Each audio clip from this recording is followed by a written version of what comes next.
Siyabingelela ababukeli emakhaya, udokotela wenu lo umgebe wensizwa enimthanda kakhulu. Cha, ngithanda ukuthi ngixwayise abantu ngokulala nabantu abahlukene ungagezi. Lokho kudala ithunzi kuwe, kudala nesidina ngenxa yokuthi wena awuyihlambi, awuyi nje kumuntu uyogeza ukususa amathunzi amabi. Kufana nokuthi uthi umuntu wakho uthi mawulala naye usehleze ephethwe esinye kubuhlungu esinye. Leyo nto siyakwazi ukuthi silaphe lawo ntombela suke sekuyimoya leyo, siyakwazi ukuthi silaphe nokuthi umuntu wesilisa uthi uzokade ehlangene nomuntu wakhe kodwa azizwe ngazuthi nje ayi akekho right ngaphambili. Imimoya leyo ngoba usuhlangana nabantu abanemimoya yahlukahlukene.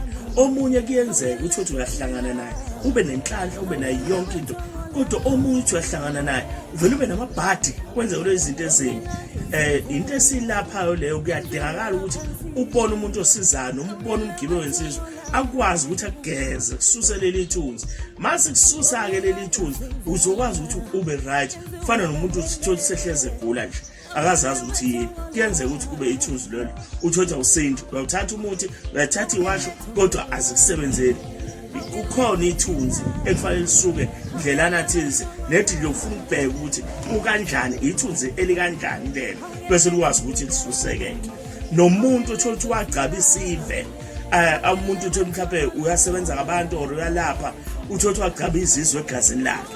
Lezizwe lezi sezamguqukela, ayibone senesidina, abone senemnyama. Kuyadingakala ukuthi ubone umgibe wensizwa akwazi ukuthi ayiguqule lonto yenzeke ngendlela ofisa ngayo.